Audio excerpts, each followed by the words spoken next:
గత 10 ఏళ్లు రాష్ట్రంలో కేసీఆర్ ప్రభుత్వం అధికారంలో ఉండటంతో గులాబీ దొడ్లోకి భారీ చేరికలు జరిగాయి. కానీ ఏం జరిగిందో ఏమో కానీ ఒక్క ఓటమితో కారు పార్టీలో జోరు తగ్గింది. కీలక నేతలంతా ఒక్కొక్కరుగా అధికార కాంగ్రెస్ పార్టీలోకి జారుకోవడంతో పార్టీ మరింత బలహీనపడింది. ఇప్పటికే కాంగ్రెస్ బలపడ్డ క్రమంలో హస్తం నేతల రాజకీయాలు తట్టుకొని నిలబడటం బారాస నేతలకు అంత తేలికైన వ్యవహారం కాదని త్వరగానే తెలుసుకున్నారు. ఏదో ఒక ప్రయత్నం పార్లమెంట్ ఎన్నికల్లో మెజార్టీ సీట్లు గెలవాలని తీవ్రంగా ప్రయత్నిస్తున్నారు గులాబీ అధినేత కేసీఆర్. ఇప్పటికే నల్గొండలో ఒక్క సూర్యాపేట మినహా కాంగ్రెస్ క్లీన్ స్వీప్ చేసింది.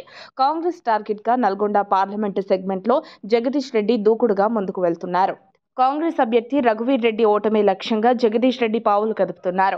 ఈ నేపథ్యంలోనే పార్లమెంట్ ఎన్నికల్లో బీఆర్ఎస్ కు మెజార్టీ సీట్లు రాకపోతే జగదీష్ రెడ్డి ఎమ్మెల్యే పదవికి రాజీనామా చేయాలని మాజీ మంత్రి రామ్రెడ్డి దామోదర్ రెడ్డి సవాల్ విసిరారు. శుక్రవారం పట్టణంలోని గాంధీనగర్లో ఎన్నికల ప్రచారంలో ఆయన పాల్గొని మాట్లాడారు. అభివృద్ధి ముసుగులో అవినీతి చేసి ప్రగల్భాలు పలుకుతున్నావా జగదీష్ రెడ్డి అంటూ ప్రశ్నించారు. గాంధీనగర్ ప్రజలు ఇక్కడున్న చోటా నయీంను చూసి భయపడుతున్నారని, గాంధీనగర్ కావాలో గాడ్సే నగర్ కావాలో ప్రజలు తెలుసుకోవాలన్నారు. సూర్యాపేట ప్రజల కోసం 24 గంటలు తాను తన కుమారుడు సర్వోత్తమ్ రెడ్డి అందుబాటులో ఉంటామని తెలిపారు. నల్గొండ పార్లమెంటు కాంగ్రెస్ అభ్యర్థి కుందూరు రఘువీర్ రెడ్డిని అత్యధిక మెజార్టీతో గెలిపించాలని కోరారు.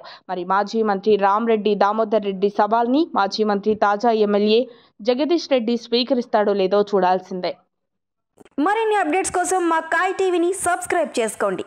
మా వీడియో కనుక మీకు నచ్చినట్లయితే లైక్ చేయండి, షేర్ చేయండి. మీ విలువైన అభిప్రాయాలను కామెంట్ బాక్స్లో తెలియజేయండి.